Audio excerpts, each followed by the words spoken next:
Hey, what's up, you guys? Matt Thibeau here with the Contractor Marketing Show, and we have a very special guest on today's episode. Today, I'm joined with Les O'Hara, and he's the founder of Contractor Huddle, which is like a coaching program for contractors, helping them accelerate their growth. And he'll get into all that in just a sec.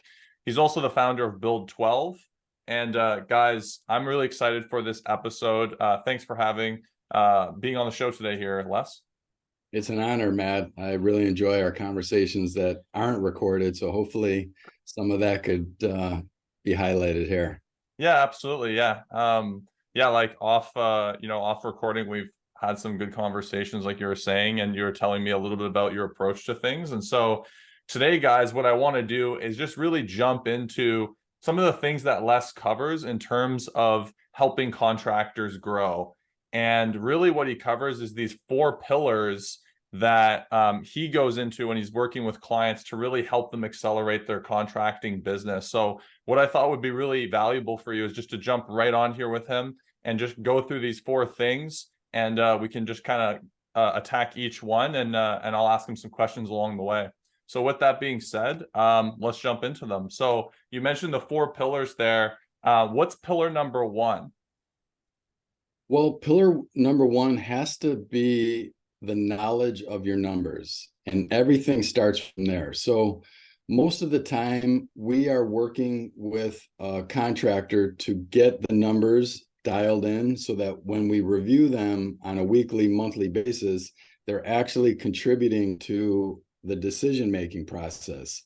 So we're identifying not only what's the total amount of revenue that's coming in, but also what their gross profit is, what is the percentage that we're spending in that cost of goods sold on the actual labor versus materials.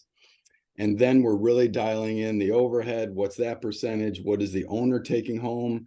And what is he spending on marketing, which is where you really come into play to help them say, okay, you have this marketing budget. How do we apply for maximum ROI? Yeah, so going into the numbers, like right off the bat there, I would say that most contractors, that's not something that they do, right? Like when you're working with most contractors and you go through that process, like what percentage would you say are usually like, oh yeah, Les, like here's all my numbers, I have everything. Like, is that a thing you see a lot, or what are most contractors typically doing? Well, what I'm seeing is if they're doing $1 million or less, their accounting is really, really poor, and the tracking and using of the numbers is not being done well or established any kind of. When you get to the 1 to 3, it's getting a little bit hairy, it's getting out of control. And so for them, it is usually more of dialing in the presentation and the organization of your chart of accounts. How are you splitting up the revenue? How are you splitting up your labor and your cost of goods sold and subcontractors and et cetera? And then in that realm, they're really poor on cash flow forecasting. They're really not knowing how they're going to make payroll this week. And then all of a sudden, a lot of money's in, but we paid a lot to the suppliers. Yeah. That's really not dialed in. And then the 3 million and up is really the budgeting, using budgeting to really lock in your expenses, and then the cash flow forecasting. So it's different per really, like different level. But I've seen it, almost all of it, just not using the chart of accounts to its full potential of giving you organized numbers to be making decisions off of.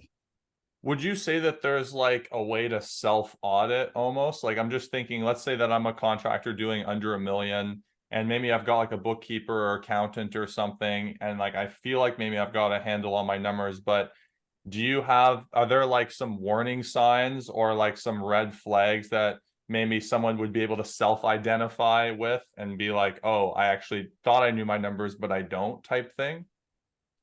Well, I guess a rough number would be that they would need to know is when they subtract all of the job related expenses out of that revenue, what is that percentage that they're making? That's their profit percentage. That's the one thing that they need to know, because as they're pricing the jobs as the estimator salesman, they need to make sure that they are covering it with enough margin that now is also going to pay for their pay and the overhead, whatever that overhead is. So we Yeah. teach them to reverse engineer the number out. Yeah. Excuse me. So if you're a contractor, you want to make 120,000 a year, and you know you have rent, some truck payments, some overhead, marketing. Let's just add that all up to another 120,000 is your overhead. So you know, and then now you know you got your pay, you got your overhead, and now you want maybe some profit. So let's say we're just going to throw 60,000 on that. We know $300,000 is what we need, right? So now we can reverse engineer that out in the budgeting process to say, all right, what's your average gross profit? And let's say he says 30%. Yeah. Take that 300,000 divided by 0.3. So they need to do $1 million and they're going to break even. Yeah. So we kind of really dial in the numbers. Then we say that $1 million number is okay. What's your average job size? And if he says it's 10,000, Yeah. you know, how many jobs is that? Got 1 million divided by 10,000. They need 100 jobs. So now we know what's their closing percentage. We reverse that out. And now Wow. we know, okay, Matt, here's how many leads XYZ contractor needs from you in order to hit this $1 million mark. So Yeah. that's the kind of the dynamics that every contractor should be doing almost on a quarterly basis is do all these numbers add up? Are they making that goals for the bottom line numbers? Super cool. Yeah. And like really valuable because I think then obviously then you can start making goals and stuff, right? Like then you can start, right? Like you have a bit of like an insight into your business there. Yeah. Yeah. Specifically for the estimating, would you say that that's something that comes up against contractors a lot, where maybe even right from the start, they're like making that mistake where they send out a quote way too low and like they don't even know what they need to charge to be able to hit some of those goals, probably a lot of the time. So true, Yeah. Matt. That's the break even number. Yeah. That's the number that they need to know is what do I price this up that is just at break even? Mm-hmm. And so they're not losing any money. A lot of contractors, they're not dialing in on those numbers. So really they get to the end of the year. I was just talking to one today and they didn't make any money. They're not Mm. making any money. Mm. And it's so then it comes down to what are you charging and how many of those type of opportunities are you getting? Is it a closing? Is it something in the sales process? Is it in what we're going to talk about next, their branding and marketing messaging Yeah. resonating? You know, then you can actually find their weakness and then you can go do a little bit more detective work and say, okay, here's why we're having this.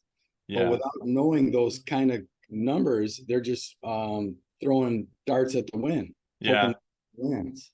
Yeah, and I think a lot of contractors they start to bid lower like that for jobs because they're struggling to land the job. So they're thinking, well, hey, if I just charge less, then maybe I'll be able to get this job because they get in a position where maybe they're like feeling kind of desperate, whatever. And what we tell them is we say, well, hey, that's like a marketing function because if you're positioning yourself differently, then you'll be able to charge more and be able to do what you're saying. So maybe that's a good segue into the second pillar that you alluded to, which is like the marketing, the branding. Tell us a little bit about like where does someone start with there in your process? So one of the most important pieces of my success with me buying and selling and scaling a lot of these type of contracting businesses, if I look back on it, what was some of the common elements? It was always great branding and marketing. So when I came over and my dad was a former police lieutenant in Chicago, he always had a roofing business. So I came with a little bit of when I came from college to help run the business. I came with a little bit of business background, and I got into the real world of computer usage and databases and CRMs. Nice. And when I just did a couple nuances to the messaging and the branding and the look and feel, we took off. We went from 600,000 to 6 million in 5 years. Wow. And a lot of it was looking like $1 million before we were $1 million. So we upgraded on logos and the messaging. What's the brand promise? Imagery. That's, you know, this better than anyone, how important the imagery is for landing pages and websites. Yeah. So people aren't realizing that that is pre-selling you before you even walk into the door there. Back in the days, we were doing yellow page advertising. And my small little ad compared to the guys that were doing the full page ads, I would be pulling in equally as much because no one was using pictures back then. I was like the Oh, first wow. pictures. Then it was great logos and branding and the messaging. Mm. That's usually a weakness for the 3 million and under kind of categories, is that Yeah. they maybe started with a stock photo for their logo, and it's never really had this unique branding and proposition. I call it a unique selling proposition. You've heard it, the friendly skies, just do it. You know, all of these, every corporation, if you watch any commercial, it's always going to have some kind of tagline in there that educates the consumer of what you're going to do or how you're going to make them feel. So when you can get that dialed in, now you can go to that next step, which is hiring a Savant marketing to do it, because they're not just going to land on some shoddy website. And you know, your marketing materials when you get there are just going to look, you know, average. Yeah. That's really good. A lot of what we see when we're working with contractors, at least initially, is going to be that they either don't have any pictures of their work, or they're using like stock images, or the pictures of their work are just like, there's not a lot of effort put there. So we'll, like, while we're setting things up, sometimes we'll have to actually train them. We have like trainings, and we'll be like, here's how to take good pictures of your work. Because like you were just talking about, this kind of stuff has a much deeper impact on like who you attract in your marketing. Because if you're putting out like shoddy work, or sometimes we get contractors who say, hey, I want this type of work, but all of their marketing is showing something different. There's like a disjoint between that. And so it's like, well, hey man, like the name of your company is this, but you're trying to attract this. Like, maybe we should look at kind of the greater perspective here. And sometimes that can be a tough conversation, because it's like we have to like rejig everything. But what you're saying, it's like, you know, logos and all this kind of stuff. If you know, and I say this as well, is like, don't show up to an estimate like looking like just another Joe Blow. Like you've got, you know, you're not wearing like a nice shirt or like a branded hat. Like some guys will show up and they look like they're just getting started, you know? So it's exactly like what you're talking about. Yeah, I own a masonry company, and we're growing so fast that we can't have in-house salespeople. And really, it's going away from this right now of having in-house salespeople. You know, the consumer is trying to get away without it.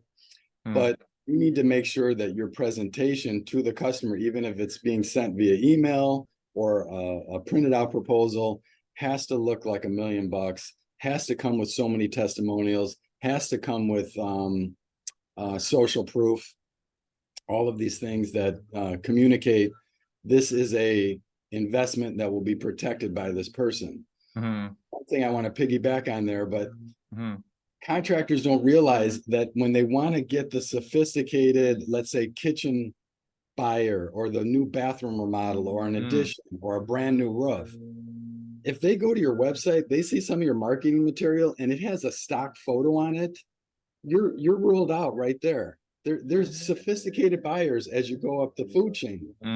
So the faster you could look like $1 million and act like $1 million is when you could start closing those kind of deals. And until then, you're stuck selling to the cheap people that they might be ignorant to website design. They're just looking for the cheapest price. And then you're going to be in this terrible circle of always having non-buyers of the premium product. Yeah. I know that for a lot of contractors, like a big pain point is when someone in like a Facebook group will say like, hey, who can help me out with this kitchen renovation? And then like a bunch of contractors comment and say, oh, I can do it for you. I can do it for you. I can do it for you. I know from speaking to like a lot of contractors, they say like, well, I don't even bother in that instance because I know now that like it's just going to come down to price and blah, blah, blah. And I think a lot of contractors are really fearful of getting like commoditized in that situation because they look at it as like, well, price is really the only differentiator in that situation. But what we talk to them about and what I've heard you talk about is like, hey, like, you know, the only reason a customer is going to say, well, what's the cheapest price is because they don't see a difference from contractor A and contractor B. But if you can make a perceived difference where, like we were talking about, they go to your site or they look at your portfolio or they even meet you and they're like, wow, everything's really put together well. It's at this upper echelon kind of feel. Then you're going to attract those people like you were talking about, where maybe price isn't necessarily their number one thing. I would say that for very few amounts of people, like price is their number one actual priority. It's just that they're defaulting to that because they don't see any tangible difference in any other way, like who your competitors are, right? So true. Yeah. So true.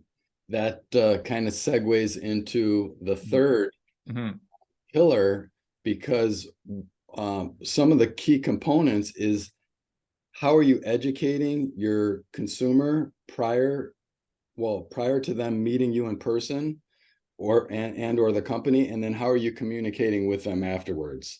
So what I was finding was that some of my success in building these companies was the speed of activity. So we always pride ourselves on always answering the phone, getting that appointment scheduled, getting out there right away, turning around a bid within 48 hours, up, staying on that follow-up until they, scream bloody murder. So you know the term in our business, it's speed to lead, right? So you're getting leads for your customers. How fast are we getting a hold of them and getting that thing locked down? So that's where we're frustrated with all of the different kind of CRMs and software out there that we kind of over the years found one that we could customize for the contractor space. And that's what now I use for all of my businesses, all of my contractors, is the Build 12 app, where we could educate the customer prior to the estimate. And then every step along the way that they're in the pipeline, we're differentiating ourselves. It could be an owner video that goes out. Thanks for meeting with Steve, your estimator. Just wanted to let you know a little bit about our company and our core values. And then the follow-up, emails, text messages are going to go out. Who's doing that nowadays? You know, and the individual salespeople can't. Yeah. Because they're so busy, or you as the owner, you have so many bids and so many estimates to do. So you need to automate and put a lot of these things on auto drive. Yeah, absolutely. Yeah. It's like, like you said, who's doing that? Like any other contractor is just going to be picking up the phone. You talk to them and you have no prior positioning to that, right? Whereas like with what you're talking about, they see the video, maybe they like see your face and you're talking in it. They're like, okay, this is cool. Maybe they can even get like a little booklet or something on what you guys offer, and they can see things in more detail. So now when you call, they're like, oh, like, I saw that thing. I had a question about that. Like they have some content that's primed them at least, and that's like this podcast here, like people listening to this, they're going to learn from it. They're learning about you. They're learning about myself, right? And they're being primed before like potentially reaching out to one of us and having a conversation deeper. But like content and being able to prime someone is really important in the sales process. And it sounds like that's exactly like what you're teaching people to do. Think about how powerful it would be to, everyone that goes out prior. It's like the 7 things you need to know before hiring a masonry contractor. Right. Now you give that to the owner, that it's already using as a filter to knock out, the lowball guys that are already in there ahead of time. So education is just such a great tool at your use to differentiate you from the market. And then if you look like $1 million, now you just need to put down a very fair proposal for what they're getting and explain the differences. And you have a winning company on your hands. Yeah, I've heard about contractors too, where before they deliver the estimate, they'll say, okay, I'm going to send over a resource to you that just is like some frequently asked questions that most people have when they talk to us. And Yeah. in there, typically this particular guy said, he has one that kind of will like talk a little bit about price, where it'll say like, now, we kind of like have these different tiers. People who are here can expect this, you can expect that. So then he said, like, when they're on the phone, they're like, oh yeah, I read the whole thing, blah, blah, blah. Like, yeah, like what you were saying, right? So now the expectations, it's called like price anchoring, right? Like they've been anchored at a price and they've been pre-positioned before even talking to them. So that's really good. That's awesome. Just as a piggyback, one other Mhm. silver bullet that I think I've used over my career, and a lot of my coaching clients do as well, is we design a good, better, best. So Mm, one, you're going to get some of the low ballers, but you can position your good into pretty close to that, where it's just bare bones. And then the better is what you really want to be selling. And then the best is a lot of extra profit on there that, a certain mm, client will take that, 10, 15% of the time. mm-hmm. You're not going to lose maybe the low ballers. Sometimes you're going to pick them up on the good, and you still have a decent project with some margin on there. Mm-hmm. So that's a killer silver bullet for your clients. That's really cool. Just a follow-up question on that. Do you get a sense of where they're at first and then deliver that? Or do you, when you're giving your proposal, say, all right, so this is kind of what we could do. You start at the best, which kind of anchors them at that top price, and then you work your way down? Is that how that works? Yep. Very They're cool. price anchoring right at work. So Very cool. this is the best we can do. It could be, however you're selling it, extra services, extra warranty. We play Yeah. with warranties a lot. The better is what you want, and then the good is just in case they are, from the budget conscious, but you might not lose out on that Yeah. if you'd offered it. Yeah. So a lot of people, they just say, this is what I do, this is the system Yeah. that I put on, and here's the price. But really, you have upside potential, and you're leaving a lot of money on the low ball side of the Mm, so I there's like a that. people that would like to use you, but you're not quite near the low person because you just went in with the better. But there is a good option, lower warranty, lower price that, you don't care. You could still make money if you get that job. And that's good too, because now it's not a question of like, do you want to do this? It's like, which one do you want to do? Yeah, put it Yeah. in their hands. Now they have some decision making to do. Yeah. One last thing too that I want to drive home that you were talking about with the automation is like, I'm assuming then you can do automation for like confirmation before appointments. Cause I know that a lot of contractors too will make the mistake of like driving out to an estimate without confirming with someone, showing up and they're not home or whatever type thing. Or, oh, like my wife's gone, she had to go out, and now you don't have two decision makers there. So like that's a huge one too. Like even if you can't automate it, like just sending a simple text too, just to confirm. Obviously these automation things are great, but like I know guys who literally just like they just go out and don't even do that. Yeah. Well, I'm a big fan of if you're a small person, then you would have that on in our app. It's like a template. It's called a snippet. So you have that contact, you just open it up, snippet. Hey, it's Les. I'm on my way Yeah. out. Sure this still works for you. Boom, fired it Yeah. out. You don't have to keep redoing it every time. Yeah. Yeah. Yeah. Yeah.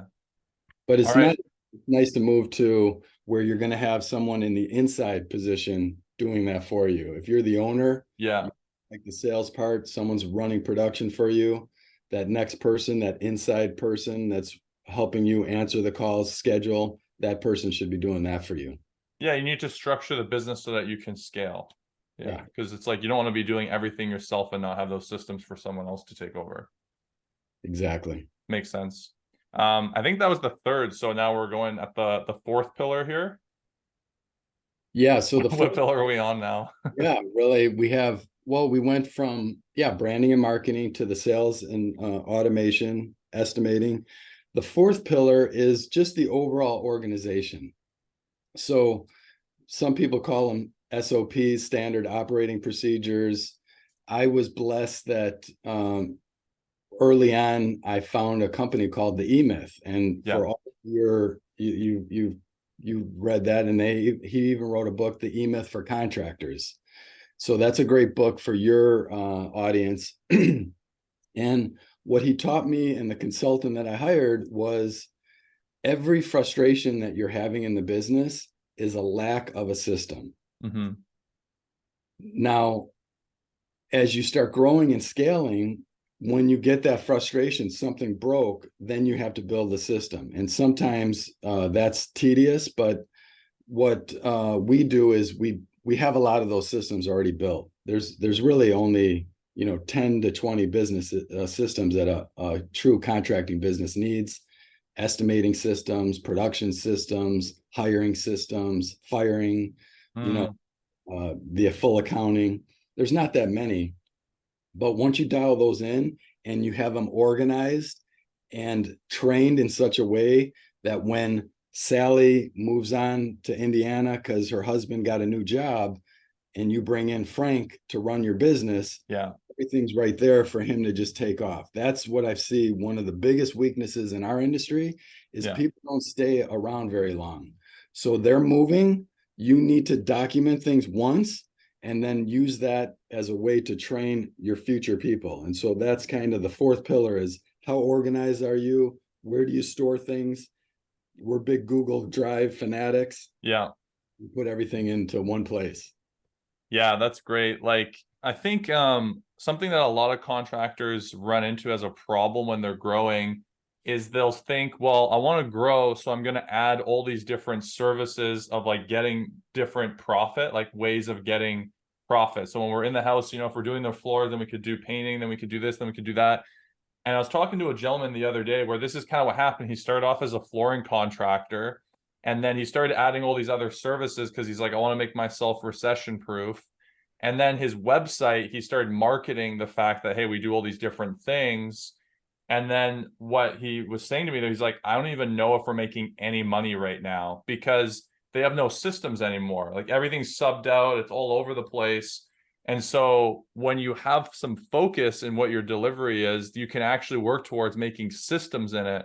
But if you don't, then it's like you don't even know how to create systems around them. Like what you were saying, if someone quits, you can't like train someone anymore or any like so it's Yeah. exactly what you're talking about. Yeah. I see it all the time. I've seen so many people that have had great success, including me in my career when I was focused minded on one business at a time Right. and one core, you know, one core product, let's say roofing, and then you might sell gutters or, siding or something like that as just to get the roofing job. But anything that gets you distracted into other area, you're better off dialing in this one trade: Yeah. roofing, remodeling, concrete. Dial that in, get the systems going, get this economic engine built, like with a Savant, that's going to get you leads, that's going to convert to jobs. And then you fill in those key positions, and then you go to the next one. And you take your blueprint here, and now this Mm, is going into, epoxy flooring for garages, yeah. and it's separate LLC, a separate QuickBooks, separate people to manage that. And now Yeah. you have two assets to be recession proof that should be able to be assets like you're buying two different pieces of real estate property. Yeah. When you put them all under one, it's no one gets the attention that it Yeah. needs. It's lost in translation. For sure. Yeah. And something that I tell to like our clients is if you're doing something over and over and over again and it's annoying to you or like, oh, I have to send out this estimate or this email or whatever, and you do that repeatedly over and over again and you're struggling with it, that is an opportunity like what you were talking about to create an SOP, give it to a virtual assistant who can do it for like $10 an hour or an Yeah. office assistant or whatever. And it's like, dude, you shouldn't be sending off that stuff and doing that repeatedly over and over again. And like this was me too when I started my business. There were things I was doing over and over again. And then I hired a mentor, like similar like E-Myth there. And then they were like, hey, like you're doing this thing that you could pay so and so like a fraction of the cost of what you would charge. So it's That's part of my coaching, and another cool. of our businesses is in our ecosystems now. It's called the QBVA, you're the coach of your business. You need to call some plays, but you need someone that's going to run them and run them good. So we have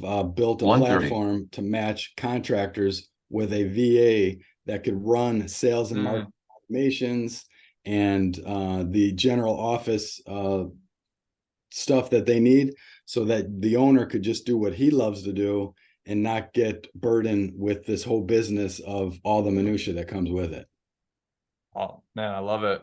Yeah. Well, man, super cool. I think we're coming up at the end of our podcast here. We got the 4 pillars there.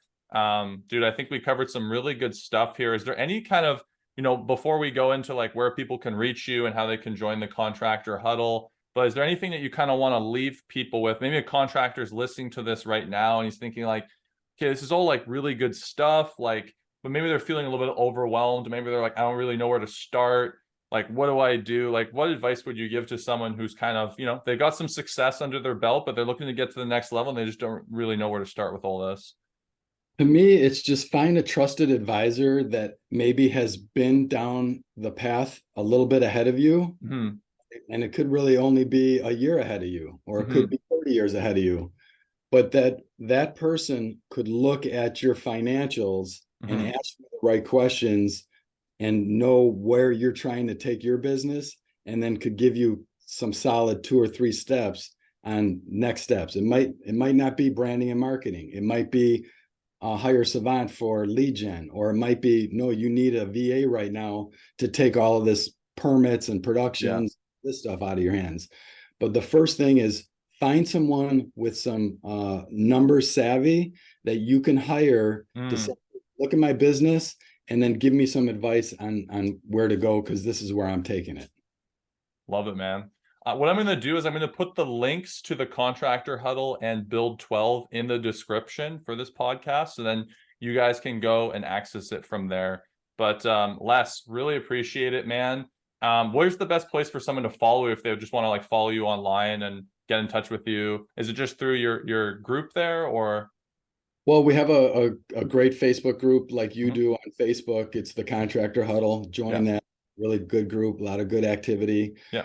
Connect with me personally. Best is LinkedIn. Okay. I'm really coaching a lot of my clients. Get your butts on LinkedIn. It's important nowadays. Business is being conducted on LinkedIn. It's where it's going to be in the next 10 years. So connect with me over there. Let's see where it goes. Awesome, guys. Well, thanks for listening. Les, thanks for being on the show today. And guys, we'll see you on the next episode.